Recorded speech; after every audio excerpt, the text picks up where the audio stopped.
All right, so we have this image of a Babylonian statuary. This uh,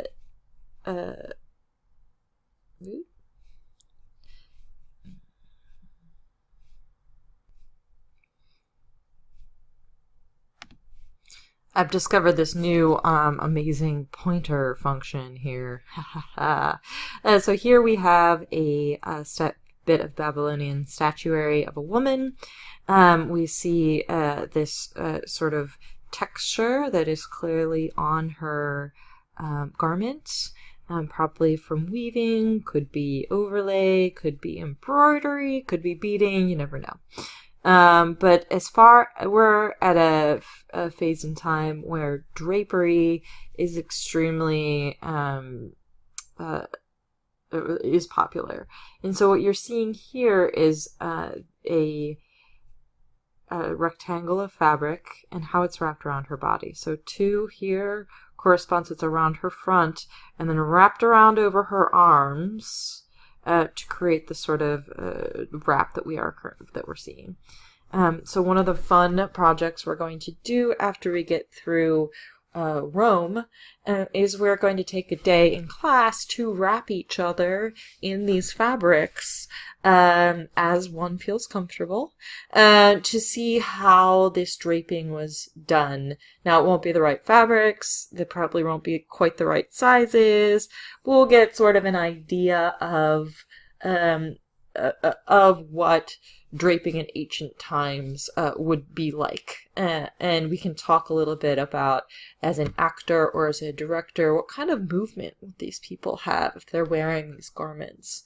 For instance, as we continue to talk about Mesopotamia, we're talking about very heavy fabrics layered over each other. So there would maybe be a bit of a cumbersome sort of stiffness to their movement, potentially.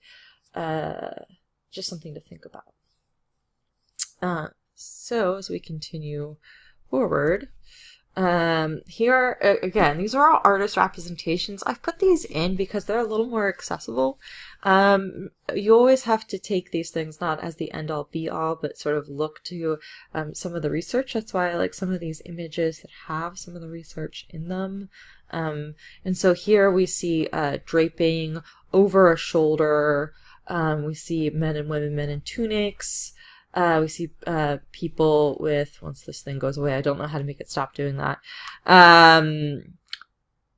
We see people with their just wrapped around their waist and whatnot. This sort of has a bit of the bottoms of these items, these skirts seem to have sort of some dagging to them, so some bits cut out to create this sort of texture at the bottom. I'm not exactly sure how accurate that is, but we're not exactly sure, right? So that's just something to think about. There's also we have a lot of the jewelry that these people wore. Again, lots of beads, gold, bronze, lots of different metals. And we have evidence that they would have worn some kind of makeup. Probably, like most makeup until modern times, a little dangerous and poisonous, potentially. So here's another wrapping. So this is a piece of fabric that has a curved side. And so you can see one, which is probably underneath her armpit here, maybe. 2 wraps, and then it wraps around her body. 3, some kind of pin or sewing or something would happen here, and then it would sort of drape over the side. And so here's another example of that. Again, here's another artist recreation. We know that blue ended up being a very popular color in Babylonian structures. So there's that. And we also have evidence of processions and religious rites and whatnot concerning these ziggurats. We think that because this was a very weaving centered culture, that there would have been lots of patterns and textures, and here you're starting to see the fringe really come to the forefront. So male hair continued this sheep as virility style. We see lots of curved and curling. We also see shaved heads, the opposite of this. Not every man keeps their hair forever, right? But it could also be a stylistic choice or a I don't want lice choice, who knows. But there is the chignon bun of hair that was very popular. They did it first before the hipster bun. And so this statue also shows us a lot of braiding. There would probably be lots of braiding, taking a fillet headband, wrapping it around their head, wrapping their hair around it to sort of keep it out of their face, and also to be decorative. And we also would have seen a lot of flowing long hair as well. Here is another one of these drawings based on different statues. You see how over time everything gets more elaborate, usually in a civilization, especially one that prospers and is more and more wealthy and becomes an empire. So this is Babylonian and Assyrian, and so you can really see the curling and the structure and the weaving it in and out of sort of headgear, really funky hats. I just love the hats from Mesopotamia, and whatnot. So in 1928, Puabi's tomb was discovered. She's often called a queen or a princess. We really don't know who she was.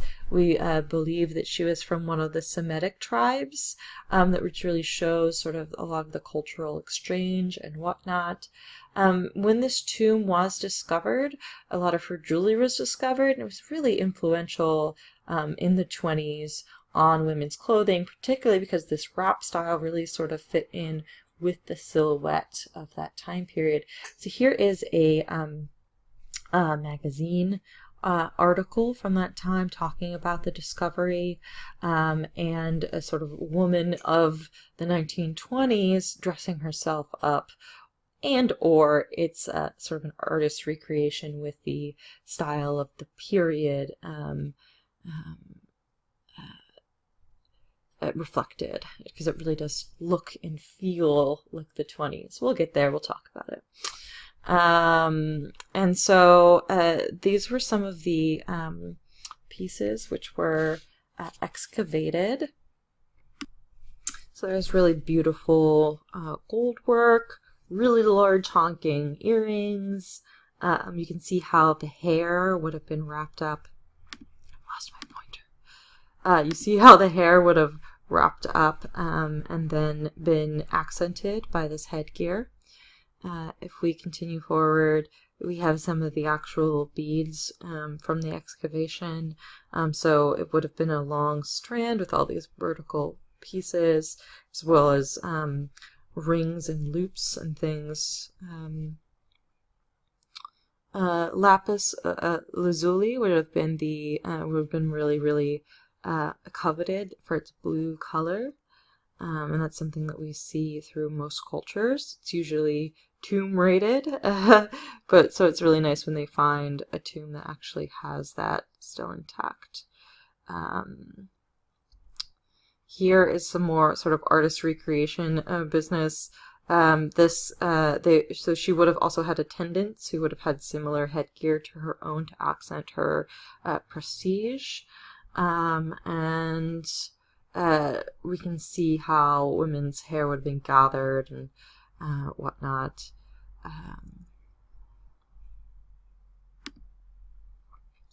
So family in this time period was very patriarchal. We see this throughout history and locations. Marriage was usually an alliance of families. There would be a principal wife and one or more concubines. There would be divorce possible if a woman was unable to have children, and women could testify in court and had economic protection if their husbands died.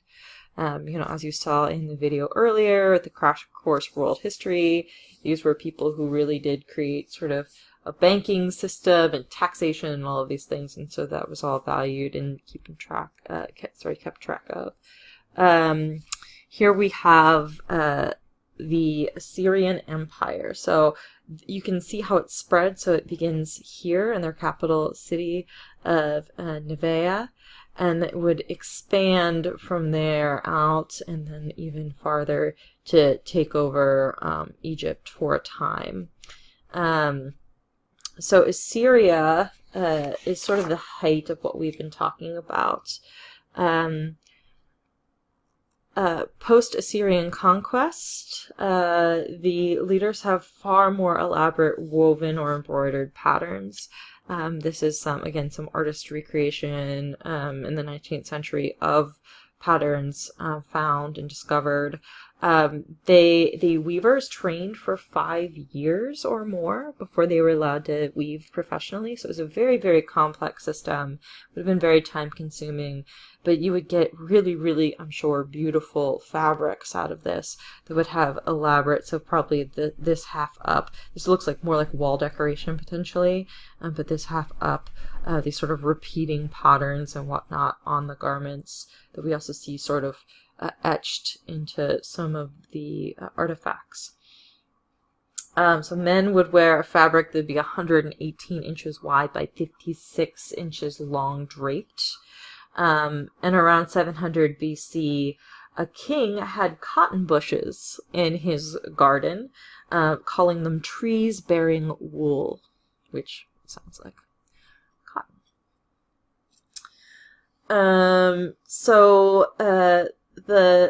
The movement of people in these garments, they would be these spiral draping great shawls, and they would also have this sort of tight cylindrical shape that we see in the statuary because of that wrapping around the body. There's a heavy use of fringe. The human figure has like a heavier and coarser surface texture than the Egyptians specifically.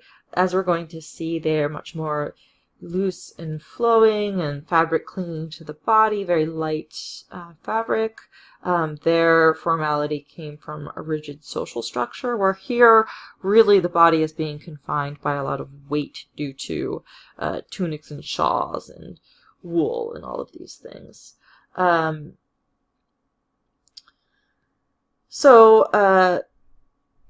The movement must have been much heavier in step and pose. There's no transparent garments here. Be wrapped up in a great fringe, spiraling several times around the body. And so what we see from this particular Assyrian king statue, and he's 3D, so we can see him from multiple perspectives. Here's his back. You can really see how this wraps here. And then also you can see from the side how tight it is on his form.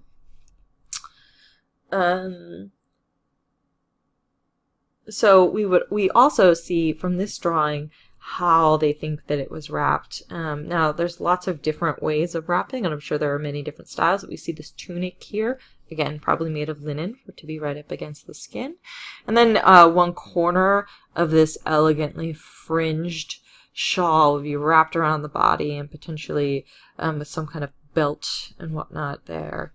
And so here we have either you can leave this part hang down, or you can wrap it over your arm for either a little extra warmth or a little extra grandeur, a little bit of a sleeve, however you want to view that.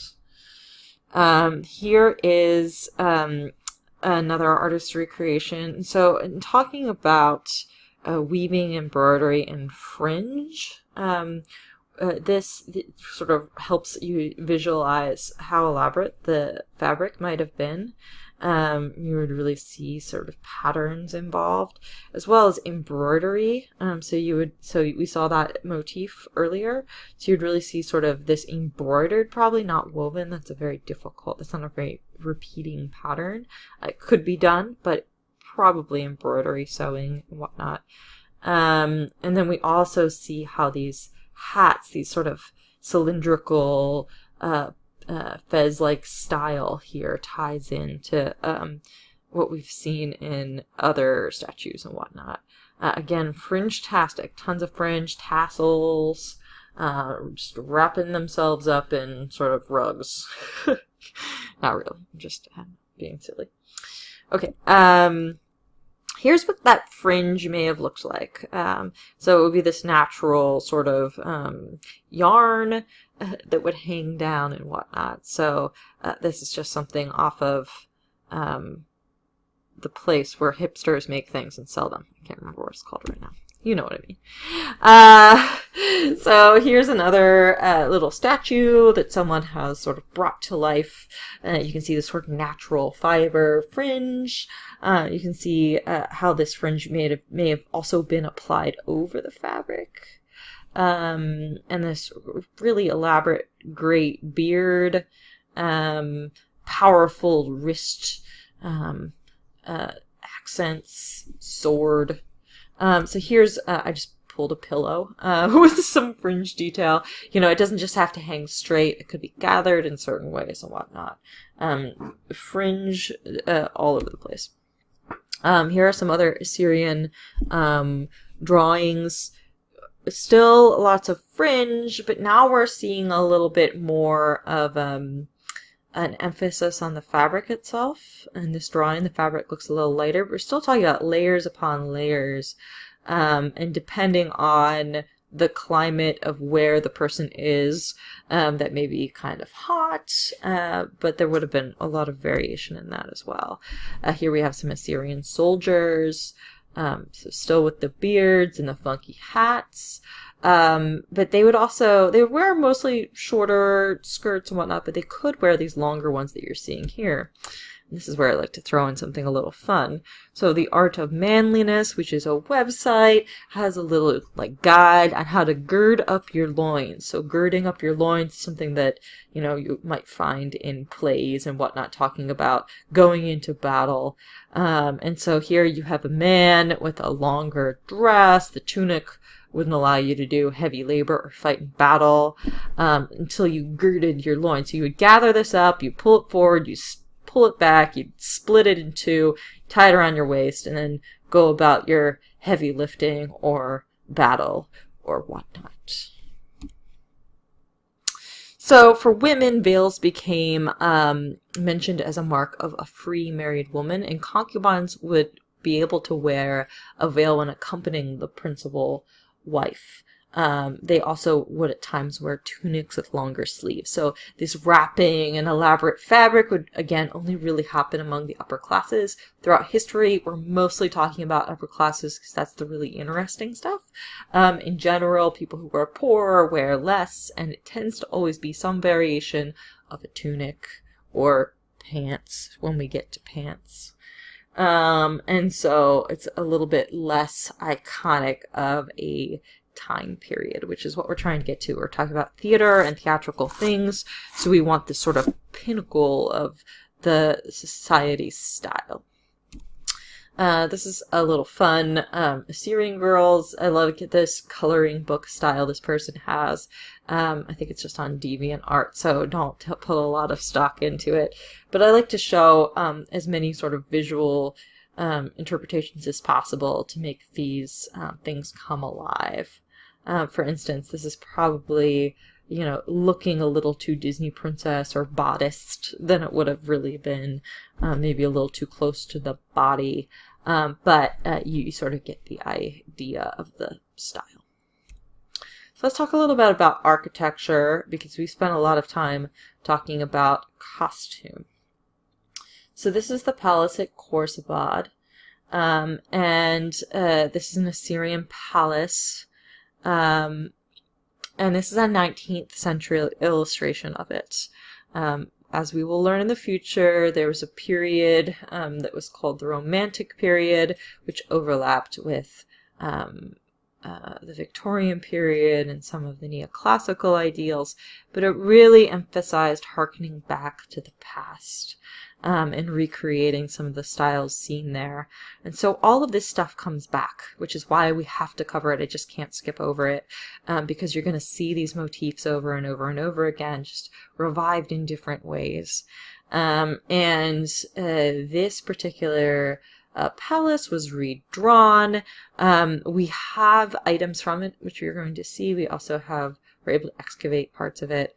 And so I say we in the like general sense of society.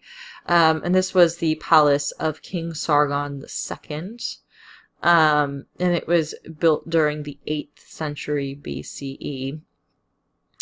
And so one of the things you're going to see, so you see these pillars, columns, you see these, again, all rounded lines, right? All these different rounded, gentle curves, undulation, which is key to the style. This is cresting and crenellation. This is a term that you should be familiar with. Crenellation specifically was born out of the need for archers to be able to shoot at things with some cover. Cresting has a little bit more to do with also the term bradishing. Just like in theater, architecture has 3 names for everything, but I'm calling it cresting, which is a decorative architectural repeat motif applied to the top of a wall, screen, or roof. Later it becomes less practical than this. This is sort of just a staggered crenellation, but later it becomes, you know, the decorative filigree at the top of a confessional or something like that. Cresting is a little bit more decorative, whereas crenellation really does have to do with sort of that toothy up and down, which is used to defend the keep in some way, shape, or form. These are lamassu. Again, I'm sorry for probably really saying some of these things wrong. In art, they were depicted as hybrids with bodies of either winged bulls or lions, and the human head is common in the area we're talking about. It's first recorded around 3000 BC, but it became very popular in Assyria as a symbol of power.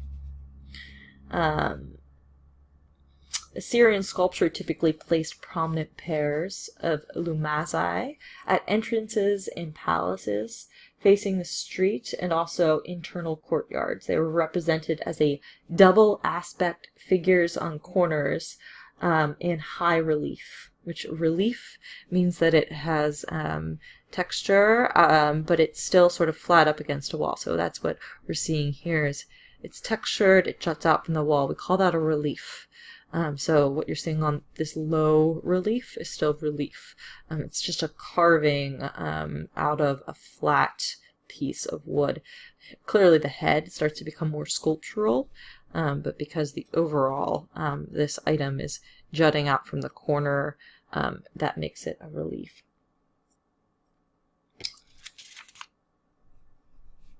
Often these also appear with narrative reliefs, which tell some kind of story, and they seem to be protecting the Assyrians. We also see a unique kind of column, and because, especially in ancient times, the different columns are so important because they are repeated later in time, this is a particularly important architectural element to point out. So a little bit earlier here we saw these columns here. These are the real ones. So you can see here how I'm not going to talk about post and lintel quite yet. We'll cover that with the Egyptians, but post it is the vertical and lintel is the across the top part of the structure, and you can see how these bulls here really accentuate that joint and also help sort of support it a bit. And you can also see how extremely curvaceous and undulating the lines are of these columns, which is very indicative of the style of Mesopotamia.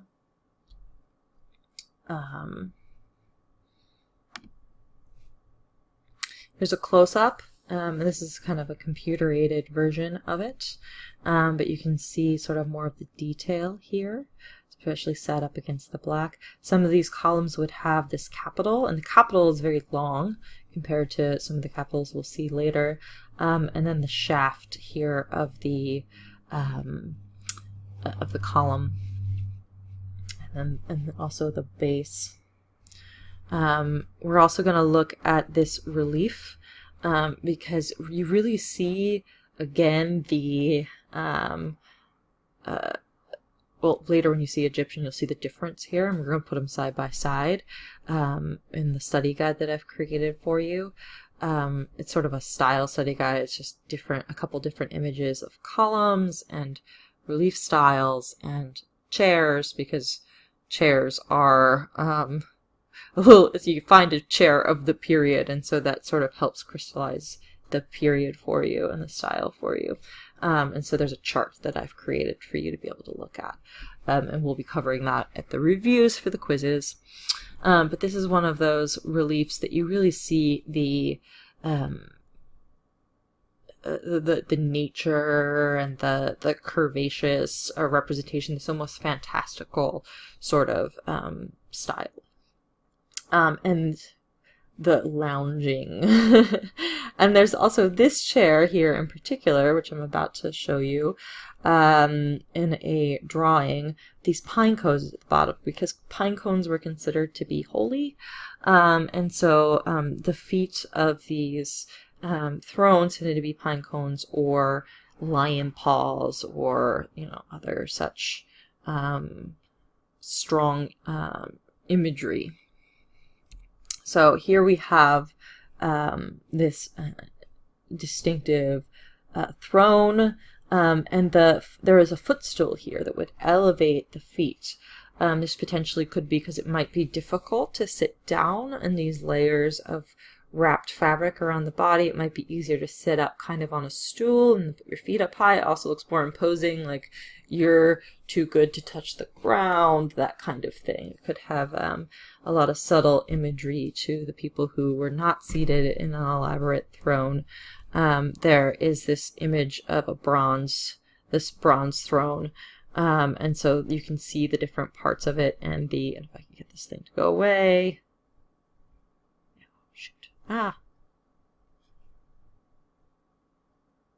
The feet, the lion feet there, as well as this sort of spiraled decorative motif. For furniture, various woods were employed: ebony, arcadia, saunt, cedar, sycamore, and other species not determined.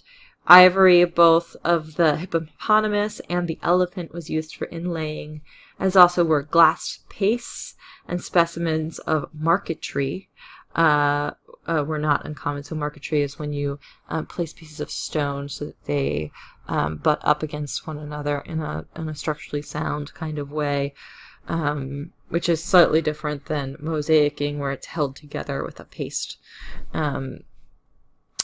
In paintings and tombs, gorgeous pictures of gilded furniture is depicted.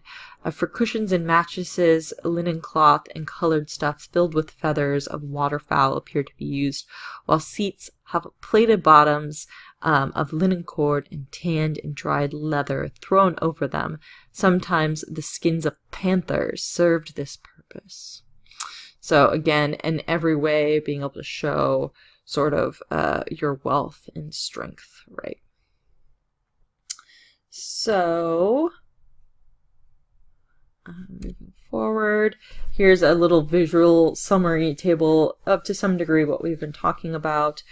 So the Sumerian woman and man with their fleece skins, the Babylonian man with draped more simple wool fabric, and then the Assyrian ruler where everything goes a little bit nuts, and you've got lots of fringe and lots of texture and lots of beading and all of that. So that's been the progression we've been talking about. So the Neo-Babylonian Empire, I'm only going to briefly touch on this, followed this. The Babylonians sacked the capital city of the Assyrians and sort of took over this crescent sort of area, almost all the way to Egypt here. And the Persian Empire was growing in strength this time. They're next. And so the Neo-Babylonians ruled until the Persians took over. And what we most know this for is the Ishtar Gate. And so this has now been moved to Berlin. I got to see this when I was an undergrad traveling around Europe. And it was just astonishing to see something this old and this beautiful. I mean, these glazed bricks really are just breathtaking. And so you have on them are these fantastical beasts. They're like kinds of unicorns and different kinds of bulls, and well, bulls are real, but they're a little bit more fantastical bulls, and lions. All the symbols of strength they could possibly put on Babylonia as they rebuild it possible. They did. And so we also see this in the richness of this blue color and the other motifs, which are building on some of the motifs we've looked at. So again, we have this cresting and crenellation here. This was the friendly entrance that people would have to the city. And so parades and religious parades would go through here, but it could also be, in a pinch, used to defend this part of the city. Here's another image of the gates of Babylon, and a ziggurat in the background here. They think that potentially the Tower of Babel that we hear about in Christian mythology was actually a real place here in the city of Babylon, but no one really knows. And so what we see here is sort of how the gates of Babylon sort of fit in with the rest of the city, just like the picture of Ur I showed you earlier. Still lots of hodgepodge mud brick buildings sprawling in a certain way, but then it was surrounded by this really impressive military complex set of walls, and it would also have beautiful palace for the rulers and religious structures. And so the Persians took over this area. We see they took over pretty much everything to Greece, which is the subject matter of a movie which you may or may not know called 300. And I just briefly going to talk about this because it's funny, right? Who doesn't love 300? So this is the actual Persian ruler, and this is how the Persian ruler was depicted in 300. Now, 300 is a gorgeous film. I mean, it is absolutely gorgeous, and it's interesting. The design is gorgeous. The men are gorgeous. Everything is gorgeous, right? But this depiction is pretty problematic for a lot of people for good reason, because this Persian ruler seems to be, well, first of all, he's oversized. It's just a little problematic. But so what I want you to remember in history is that it's okay to deviate from reality. But at the same time, this takes it a little bit too far, in my personal opinion. We can talk about that more when we meet in class. But here, right behind him, there are architectural elements. I mean, that really is that column that we saw, right? And it's framing his head in an interesting way. So, hey, I think that's pretty interesting. But look at this crown, so that cylindrical shape. So the Battle of Thermopylae, which is what 300 is based on, probably would have looked a little bit more like this, not so much a whole lot of naked, although the Greeks were pretty naked. But there would be a lot more covering of the body, helmets, and this is potentially what the Persians would have been wearing at the time for their armor. Certainly these little hats are appropriate and correct. This is just another artist representation.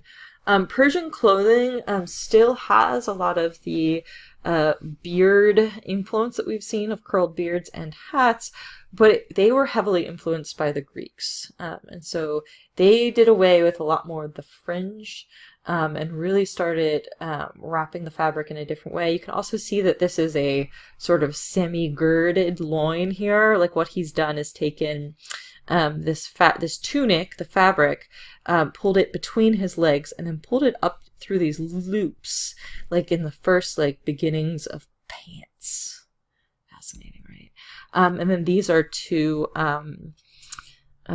Hebrew women, and there you can see here fringe. Still have the fringe. Now we're starting to sort of join the fabric together. Two belts, crazy, and veils and things. So the fabric was becoming a little bit more layered in a way that the Greeks were. We have sort of a pin here to hold up this beginnings of sort of a more stylized dress, which we will talk about. This also influences 19th century folk costume. And so here's some folk costume. You'll see some of these elements, the big honking belt. We've got the woven fabric with details and embroidery over the top of it. You also have, well, they're wearing pants here because it's forward in time. You still have this sort of rustic fabric, sorry, not fabric, skin over the shoulders. So now I would like you to watch Crash Course World History number 4, Egypt, and then you can proceed on to anything else that may be after this lecture in the lesson. But then once you're finished with that, move on to lesson 2.2, Egypt.